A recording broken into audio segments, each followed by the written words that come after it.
halkan waxaan kusoo gudbinayaa maanso kooban. maansadaasoo la magac baxday qiraal, iyadoo daba socota silsiladii uu curiyey cabdi xaaji maxamed ee qoomiyad isjecel iyo carab xamuud jaamac iyo golihii abwaaninta afka iyo dhaqanka shanta soomaaliyeed gaadh shansa. dhegeysi habboon. ragga qaafka curiyey qalqaloocu diidee misna kala qorsheeyey sugaanta qarada leh ereyada ku qeexow.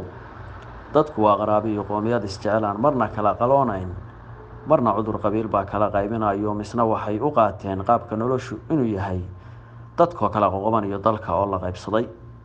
hal yar aan ka qeexee sida laanta qadowgoo roob yari ku yiri qabax, qadow iyo dirkeed iyo qaalmaheedii loo dhigay kollay waa qadhaadhow ku qaboobi maysee.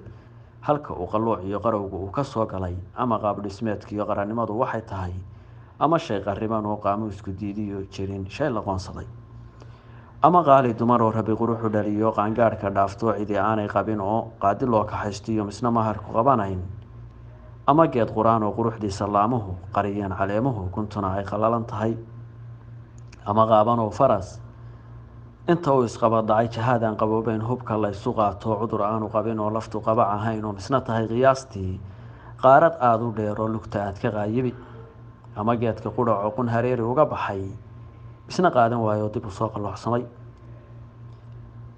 ama dhabiga qoolkiiyo qararadiiyo jiicoo qansaxuu ka dheeryahay. qiso weeye ereyadu laga furin qardaaskoo qadaf laga ilaasho runta lagu qiyaasee. maamahda qarada leh ninka xarafka qurayow ka ilaali qaladaad sharciyuu ku qabanine. ujeedkiiyo qadiyadaha laamaha qaroore ama gugii baxay, ama aariqadoodiga gaajadu ku qaadho qaanso lagu halgaadiyo leeb lagala quusto xadhig loo qorsheeyiyo debin aanu qabanayn, ama qaanso roobaad ay biyihii qulqulayaan loo diiday qaladaad runta looga qiildhigay. waxaan qaadan waayo anna qoynsi kuma arag qorlebi irmaan iyo jare aan qarsoonayn. ninka xadhig u qooshee yiri waa ku soo qaban qubanihii salaasada qorshalii ka soo qaad. qaafilkiiyo warmoogana waxba ha ugu qabanine qanac oo ka sii daa. anna qaybta ii dhiman haddii qaadir ugu simo balan sheego qodobada. adna qaali luuley waxba kuuma qarinine inta qurus u nool yahay aadmigu ma quustee. qaybta ka ogow rajadana ha qaayimin. qoomana iska ogow rabbi lagama quustee weligaa qur-aankiiyo diinteenna qaniga ah qabso oo ha sii deyn. balse qaadir mahadii wixii naga qarsoonaa qaaradaha ka iman jiray qalqallooci waa baxay runtii baa la qaayibay. qarihii iyo sabiibtii iyo quwaaxa iyo tibirtii baatrool qaneeca leh iminkaa dib loo qoday. qalbigeenna wixii jiray sharaf baa la qaayibay.